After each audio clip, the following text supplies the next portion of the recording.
বন্ধুরা, গোধূলি বেলায় গঙ্গার ঘাটের সৌন্দর্য উপভোগ করার জন্য উত্তর কলকাতার ঐতিহ্যবাহী ঘাট বাগবাজার ঘাট একেবারে পারফেক্ট। কারণ এখান থেকে গঙ্গার শান্ত রূপ এবং পুরনো কলকাতার ছোঁয়া দুটোই একসাথে পাওয়া যায়। বন্ধুরা, চক্ররেল স্টেশন সংলগ্ন বাগবাজারের বিখ্যাত গঙ্গার ঘাটটির নাম বাগবাজার ঘাট। এই ঘাটের একটি বিশেষ অংশ বা সংলগ্ন অংশ মায়ের ঘাট নামে অত্যন্ত পরিচিত। শ্রী শ্রী সারদা মা তার জীবনের শেষ দিনগুলি এই ঘাটের নিকটবর্তী বাড়িতে কাটিয়েছিলেন এবং এই ঘাটে তিনি নিয়মিত স্নান করতেন। তাই তার স্মৃতিতে এটিকে মায়ের ঘাটও বলা হয়। ব্রিটিশ আমলে এই ঘাটটি রঘুমিত্র ঘাট বা বাংলাবাবুর ঘাট নামেও পরিচিত ছিল। বাগবাজার ঘাটটির ঠিক পাশেই রয়েছে বাগবাজারের লঞ্চ ঘাট, যেখান থেকে হাওড়া, বালি বা বেলুড় মঠে যাওয়ার ফেরি পাওয়া যায়। বর্তমানে এই ঘাটে বসার সুন্দর জায়গা তৈরি করা হয়েছে এবং প্রতিদিন সন্ধ্যায় এখানে বেনারসের মতন চমৎকার সন্ধ্যা আরতি অনুষ্ঠিত হয়।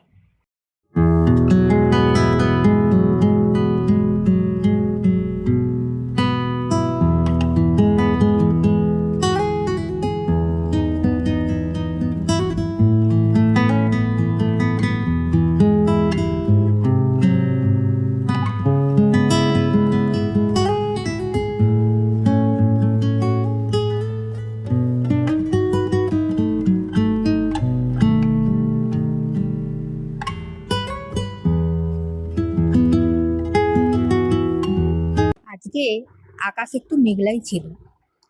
গোধূলির বেলায় গঙ্গার তীরে অস্তমিত সূর্যের রক্তিম আর সোনালি আভায় রেঙে উঠেছে আকাশ। সেই সঙ্গে গঙ্গার শান্ত জলেও তার প্রতিফলন পড়েছে। মেঘগুলিও বিভিন্ন রঙে রঙিন হয়ে উঠেছে।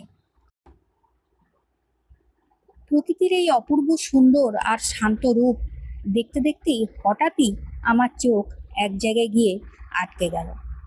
হ্যাঁ বন্ধুরা, আমি লাইফে প্রথমবার নিজের চোখে কন্ডেনসেশন ট্রেলস বা ঘনীভবন রেখা দেখলাম, যাকে সংক্ষেপে কন্ট্রেলসও বলা হয়।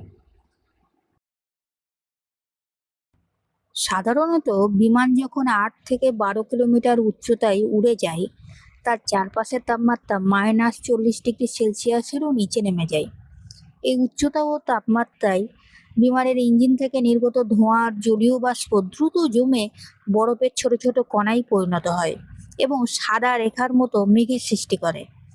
বায়ুমণ্ডলে বাতাসের আর্দ্রতা কম থাকলে এই রেখা কয়েক সেকেন্ডের মধ্যেই মিলিয়ে যায়, কিন্তু বেশি থাকলে অনেকক্ষণ স্থায়ী থাকে। আজ মেঘলা দিনে বাতাসে আর্দ্রতার পরিমাণ বেশি থাকার জন্য কন্ট্রাস্টটা সঙ্গে সঙ্গেই মিলিয়ে যায়নি। বন্ধুরা, গোধূলির আলো ছায়ার প্রকৃতির ক্যানভাসে বিমানের ওই সাদা মেঘের রেখা বা কন্ট্রাস্ট সত্যিই যেন কোনো এক অদৃশ্য শিল্পী নিজের সাদা তুলি বুলিয়ে চলে গেল। এ এক অদ্ভুত আর সুন্দর অভিজ্ঞতা, কখনোই ভুলবো না। বন্ধুরা, উত্তর কলকাতার ঐতিহাসিক বাগবাজারের মায়ের ঘাট এবং বাগবাজার চক্র রেল স্টেশনের একেবারে গা ঘেঁষেই একটি প্রাচীন ত্রিপুণ্ডেশ্বর মহাদেব মন্দির আছে। ত্রিপুণ্ড শব্দের মানে হচ্ছে 3টি সমান্তরাল রেখা। ভগবান শিবের কপালে ধারণ করা 3টি পবিত্র রেখা, যা জ্ঞান, পবিত্রতা ও আধ্যাত্মিক শৃঙ্খলার প্রতীক। শ্রী ত্রিপুণ্ডেশ্বর মন্দির নামে উৎসর্গীকৃত শিব মন্দিরের সংখ্যা কিন্তু তুলনামূলকভাবে বেশ কম। ত্রিপুণ্ডেশ্বর মহাদেব মন্দির নামে ভারতে এবং তার আশেপাশে হাতে গোনা কয়েকটি মন্দির রয়েছে, যার মধ্যে এটি একটি। ভিডিও অনেকটাই লম্বা হয়ে গেল বন্ধুরা, ভিডিও এখানেই শেষ করছি। পরবর্তী কোনো ভিডিওতে আবারও দেখা হবে।